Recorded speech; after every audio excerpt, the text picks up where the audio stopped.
Alhamdulillahirabbil alamin. Nahmaduhu wa nasta'inuhu wa nastaghfiruh. Asyhadu an la ilaha illallah wahdahu la syarikalah wa asyhadu anna Muhammadan abduhu wa rasuluh. Allahumma shalli wa sallim wa barik ala sayyidina wa habibina wa maulana Muhammadin wa ala alihi wa sahbihi wa man tabi'ahu ila yaumiddin. Radina billahi rabba wa bi Muhammadin nabiyya wa bil islami dina. Rabbi syrah li sadri wa yassir li amri wahlul 'uqdatan min lisani yafqahu qawli. Teman-teman yang setia mengikuti kajian rutin kita Rabu malam, terakhir kali beberapa pekan yang lalu, berapa pekan sih? 2 pekan ya? 2 Rabu yang lalu kita membahas tentang keajaiban doa.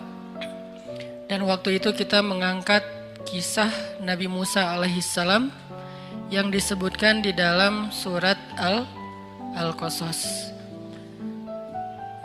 Malam ini kita akan lanjutkan karena waktu itu kalau nggak salah kita baru saja membuka dengan cerita Musa di usia remaja atau Musa di usia muda. Sebagaimana yang kita tahu bahwa kisah para nabi yang paling banyak diangkat oleh Al-Quran di banyak surat dalam jumlah ayat yang panjang-panjang, salah satunya adalah Nabi Musa alaihissalam. Bahkan bisa dibilang mungkin selain Rasulullah SAW, Nabi Musa ini adalah kisah terpanjang di antara kisah-kisah nabi yang disebutkan di dalam Al-Quran.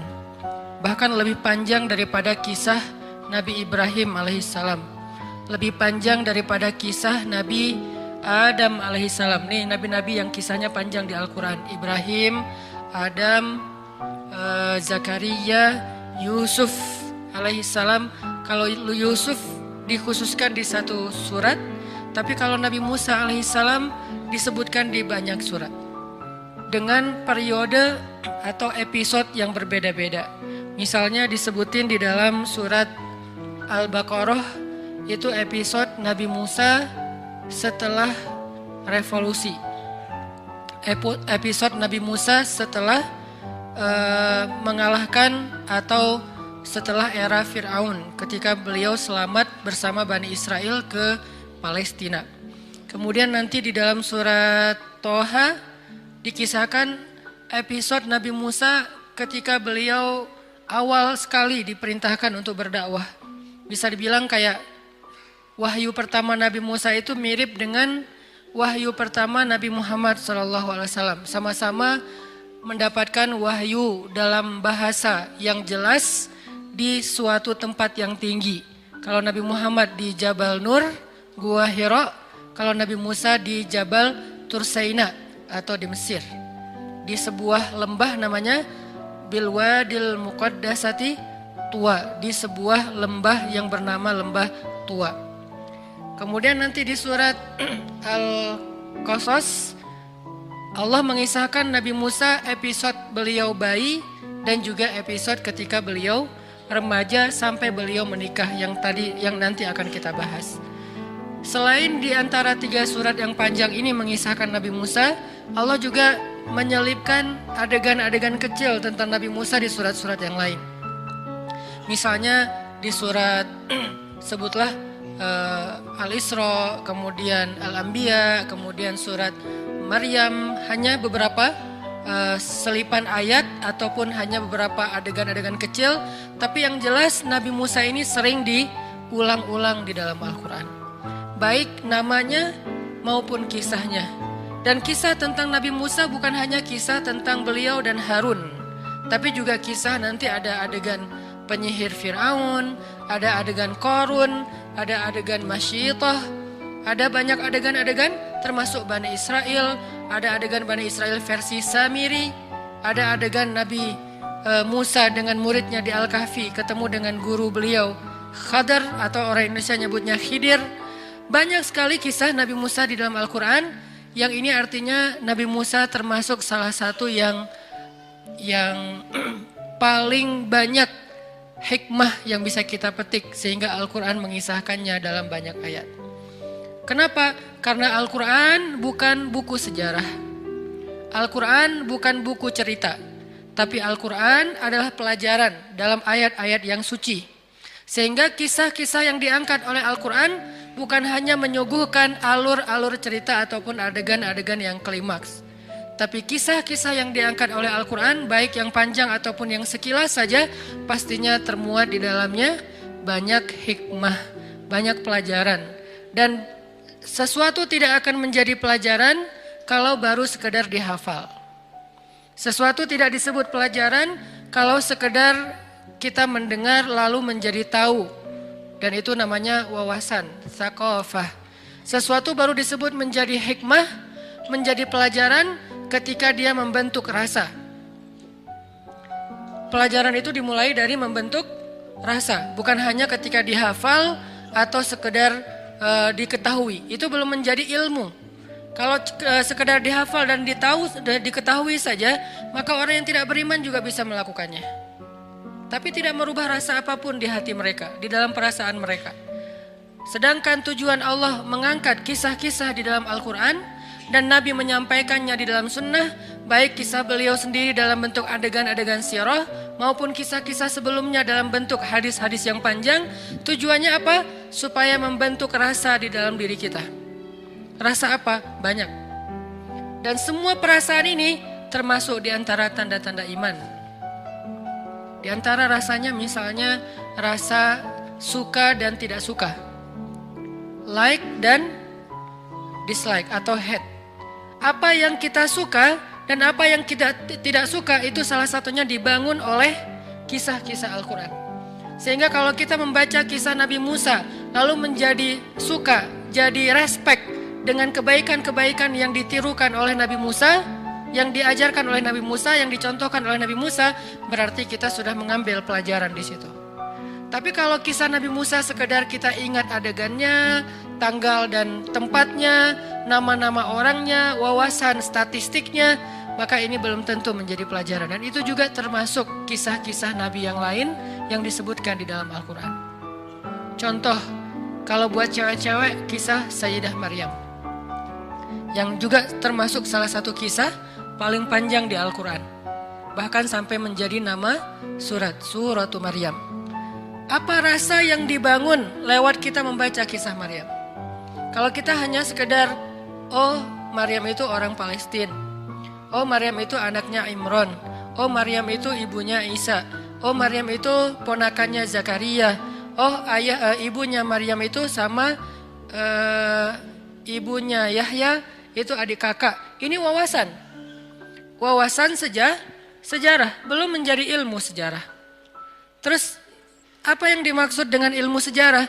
Ketika kisah Maryam itu membangun rasa dalam diri kita. Rasa apa? Minimal kita respect sama Sayyidah Maryam. Sehingga kita pengen wannabe, pengen jadi kayak Maryam buat cewek-cewek. Saya respect banget sama Maryam. Saya kayak ngefans banget sama Sayyidah Maryam. Kalau udah ngefans, kemudian kita pengen jadi seperti Sayyidah Maryam dalam beberapa adegan hidup kita. Kayak misalnya Maryam ini kan terkenal sebagai perempuan cewek yang sangat menjaga kehormatan ya. Sepanjang hidup beliau Allah takdirkan gak punya suami. Bisa dibilang salah satu ikon jomblo fisabilillah. Kenapa ada kata-kata fisabilillah? Karena menjaga diri dalam masa kesendirian kan. Karena ada yang fisabilillah, ada yang gak fisabilillah gitu. Kalau yang gak fisabilillah kayak misalnya pacaran, kemudian na'udzubillah dia mendekati zina, ada yang sampai berbuat zina, ada yang berulang kali, ada yang selingkuh, ada yang zinanya sebelum menikah, ada yang bahkan setelah nikah. Ini kan gak fisabilillah ya. Tapi kalau yang fisabilillah, dia sih sendiri, single. Mau bilang jom gak kayak gimana gitu. Dia single gitu lah ya, dia sendiri, tapi dia tetap mampu menahan dirinya, menahan hawa nafsunya, sampai menjadi seorang perempuan yang terjaga kehormatannya. Jangankan cowok lain, suami aja gak ada yang bisa menyentuh Maryam. Sampai suami aja gak diizinkan menyentuh Maryam, sehingga gak punya suami. Sehingga dalam kondisi seorang cewek masih masa sendiri, belum punya pasangan, masih ABG, masih remaja, maka Maryam harusnya jadi idola dia banget. Saya pengen jadi kayak Maryam. Kayak gimana?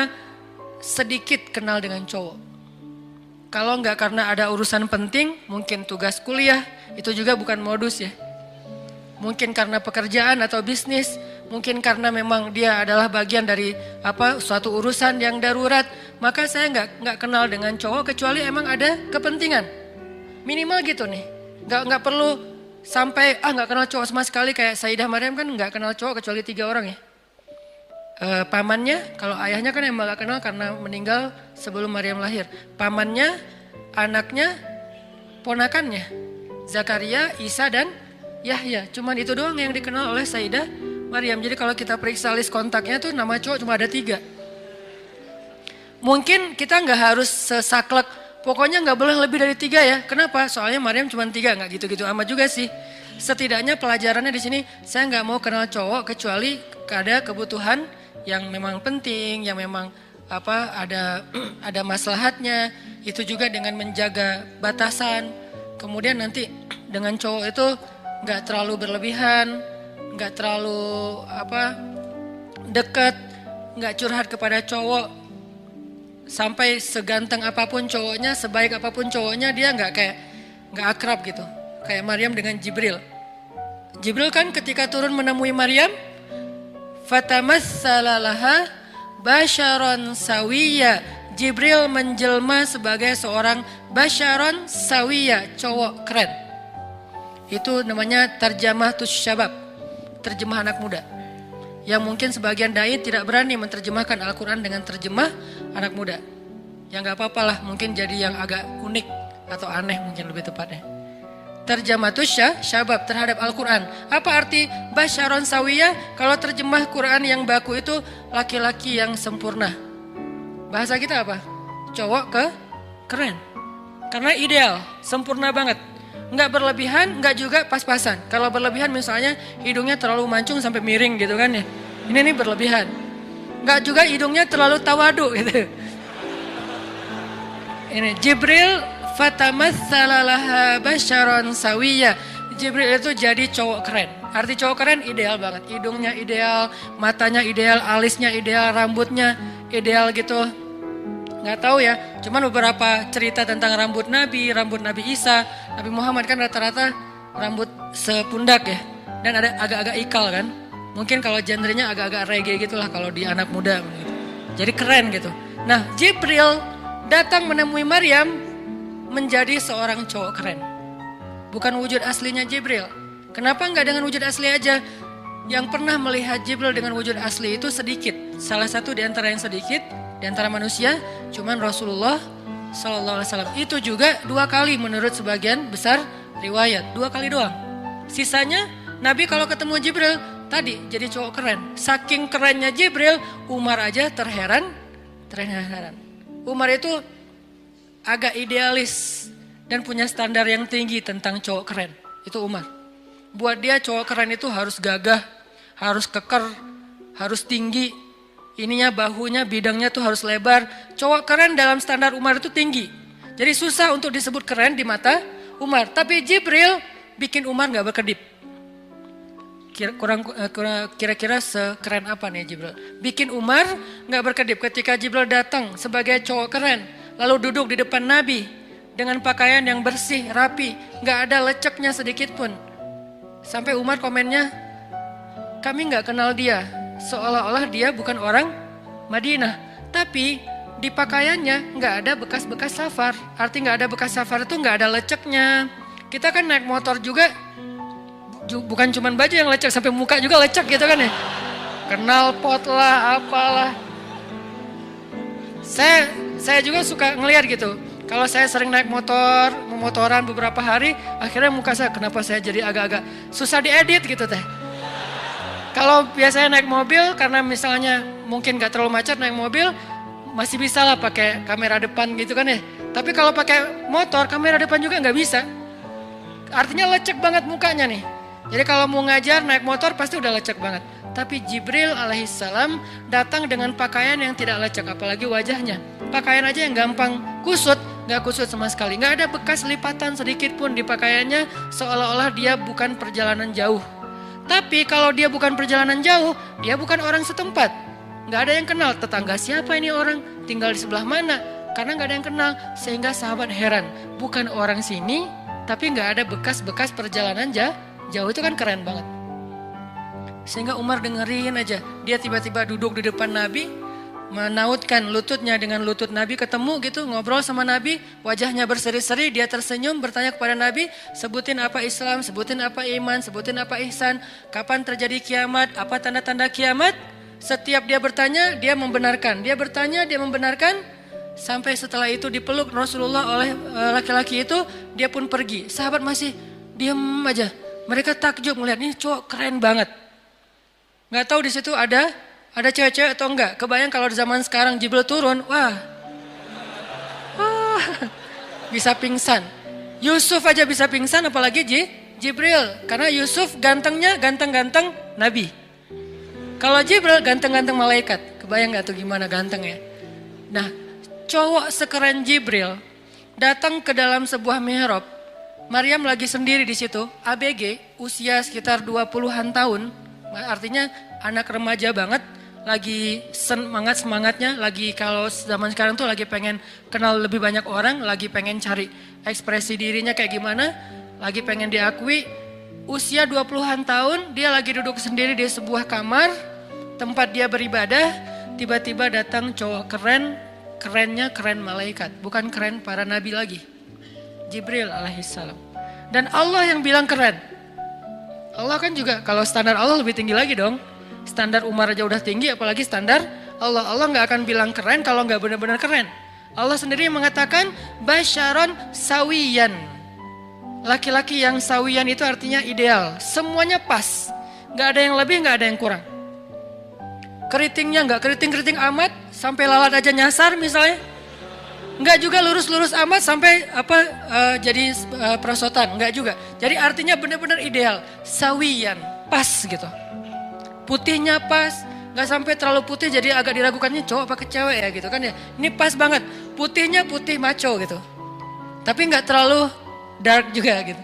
Gak terlalu doff lah. Ini nih cowok paling ideal. Gak bisa dibayangin pastinya. Tapi yang penting Allah bilang ideal berarti udah ideal. Basyaron sawiyan berarti keren banget. Ketika ketemu Maryam sebagai wujud seorang laki-laki cowok yang keren banget, Maryam membuka matanya ngelihat ada cowok di depannya. Apa kalimat yang keluar dari lisan Maryam? Spontan, bukan kayak pencitraan ya. A'udzubillah, enggak gitu. Ini benar-benar spontan. A'udzubirrahman, a'udzubirrahman. Bahasa lain dari a'udzubirrahman itu a'udzubillah. Aku berlindung kepada Allah. Jadi ngelihat cowok sekeren Jibril aja berlindung kepada Allah.